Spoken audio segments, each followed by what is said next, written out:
Welcome back to LeapTalk English, where real conversations help your English grow naturally. I'm Mary. And I'm Albert. And Mary, can I say something that might sound a little controversial? Albert, you say that every episode. And every episode, it turns out to be true. Fair enough. Go ahead.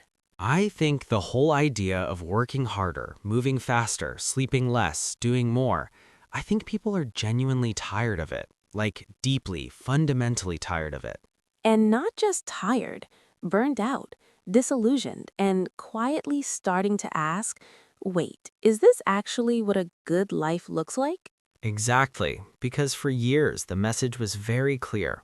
Work hard, hustle, grind, wake up at 5 in the morning, optimize your routine, maximize your productivity, be the most successful version of yourself at all times. And a lot of people believed that message. They gave it everything they had. And then they looked up one day, exhausted, anxious, disconnected from the people they loved, and thought, I did everything right. Why do I feel so empty? And that question, that quiet, honest question, is changing everything right now. Because right now, in 2026, one of the biggest conversations happening globally is about hustle culture, what it promised, what it actually delivered, and why millions of people are starting to walk away from it. And what they are choosing instead, which is something quieter, something slower, something that actually feels like living. So today, that is exactly what we are talking about. Why are people quitting hustle culture, and what does choosing a slower life actually look like in the real world? As always, we are doing this in clear, natural B2 level English. Just relax, follow the conversation, and let your English grow naturally as you listen. And stay with us until the end for our word tour, where we slow things down and explain the most useful words and phrases from today's conversation. And we would love to hear from you today. Do you feel pressured to be productive all the time? Or have you already started choosing a slower pace? Leave a comment. We genuinely want to know. All right, let's get into it. So, Albert, let's start at the beginning. What exactly is hustle culture? Because I think it is worth defining it clearly. Right, because hustle culture is not just about working hard. Working hard is normal. Working hard is often necessary and good. Hustle culture is something different. It is the belief that your worth as a person is directly tied to how much you produce, how busy you are, how much you achieve, how little you rest. Rest is seen as laziness. Free time is seen as wasted time. And if you are not constantly moving toward the next goal, you are falling behind. And this idea became enormously popular, especially online. Social media was absolutely full of it. Wake up at 4:30, cold shower, gym, 3 hours of deep work before breakfast, side hustle in the evenings, sleep 6 hours maximum, repeat. And if you were not doing all of that, the message was clear. You are not trying hard enough. You do not want it enough. And people internalized that message deeply. They felt guilty for resting, ashamed for enjoying a slow morning, anxious if a day passed without maximum output. Because the culture told them your value is your productivity, full stop. And for a while, many people made it work. They pushed through, they achieved things, they hit goals. But the cost was enormous and quiet, and it built up slowly. Relationships suffered, health suffered, the things that made life feel meaningful, time with family, creative joy, simple rest, those things got smaller and smaller. Until one day, often during a moment that was supposed to feel like success, people looked at what they had built and realized something was missing. Not in their career, not in their achievements, but in their actual daily experience of being alive. And that realization, for many people, was the beginning of something important. The beginning of questioning the whole system they had been living inside. And asking, whose definition of success have I been chasing? Was it ever actually mine? Which is one of the most important questions a person can ask. And the answer for a lot of people was uncomfortable because they realized they had spent years building a life that looked impressive from the outside but felt hollow from the inside. And hollow is a very specific kind of pain because you can't easily explain it to someone else. You have the job, you have the achievements, you have the things you were supposed to want. And yet, something essential is missing. And I think what's missing for a lot of hustle culture casualties is presence, the simple ability to be where you are, to enjoy the moment you are actually in. Because hustle culture trains you to always be thinking about the next thing, the next goal, the next milestone worth celebrating. And when you're always living in the next thing, you're never fully in the current thing. Which means your actual life, the one that's happening right now, keeps passing by while you're busy planning the one that's coming. And one day, you look up and realize, I've been so focused on building a future that I forgot to actually live the present. And that's a grief that is hard to put into words. So, what is the alternative? What does slow living actually mean? Because I think a lot of people hear slow living and imagine someone quitting their job and moving to a farm. Right. Very dramatic, very cinematic, very unlikely for most people. Exactly. And I think that misunderstanding actually stops a lot of people from exploring it because it sounds all or nothing. When really, slow living is not about doing nothing. It's not about being unambitious. It's not about giving up. It's about doing things with more intention, more presence, more honesty about what actually matters to you. Researchers are now calling it slow productivity, doing fewer things but doing them better, with more focus, more care, more depth. And choosing quality over quantity in work, in relationships, in how you spend your time and your energy.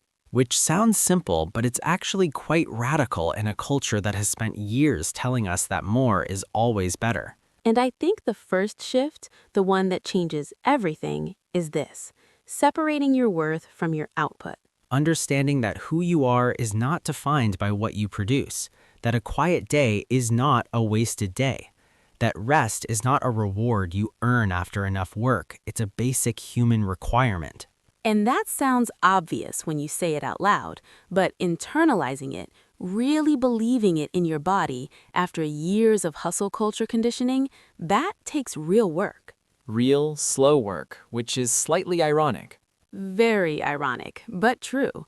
And the second shift is learning to define success on your own terms, not on the terms that were handed to you by social media or comparison or other people's expectations.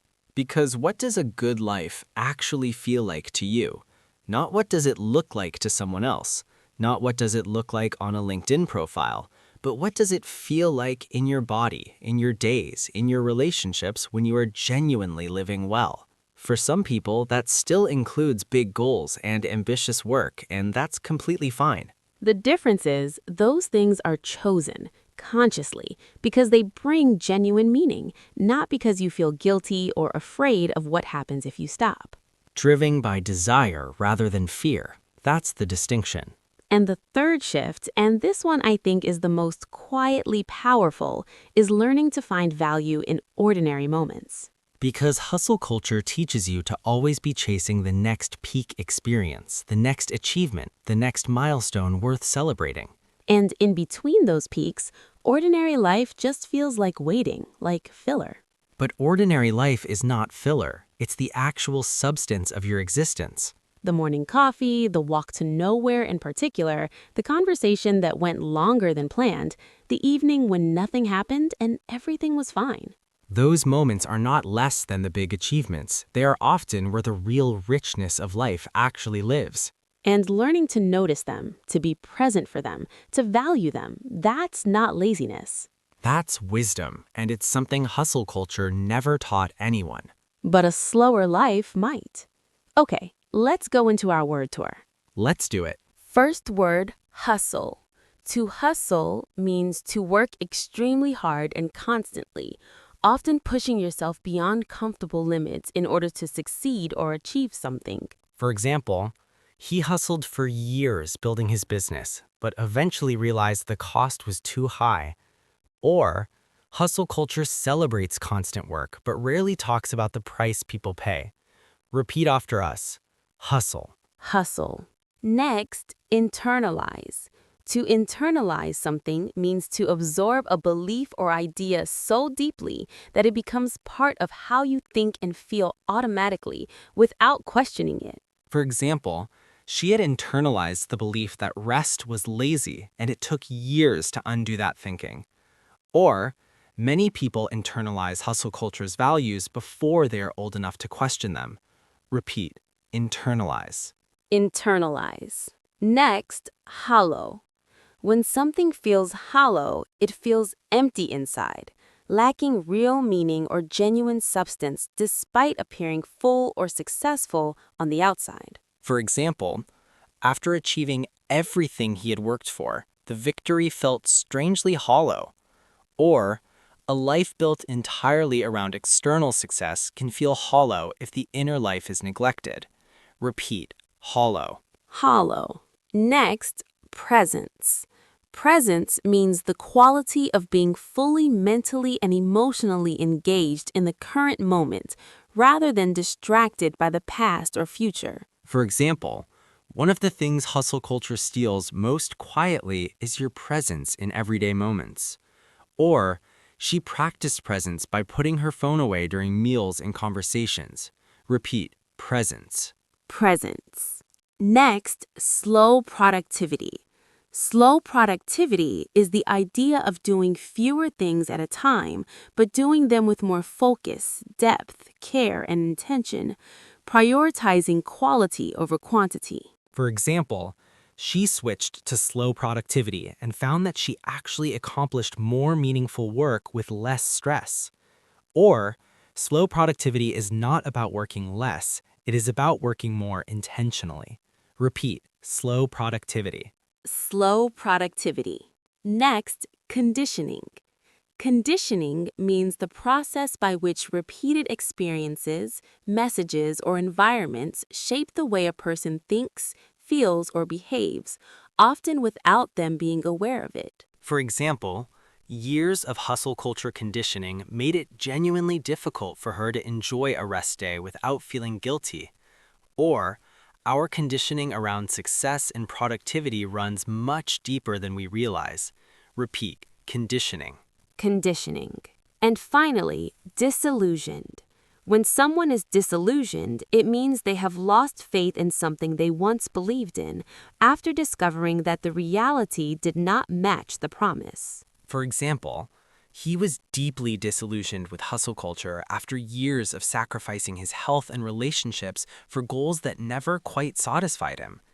Or, growing disillusionment with toxic productivity is one of the biggest cultural shifts of 2026. Repeat, disillusioned. Disillusioned. And those were today's Word Tour words and phrases.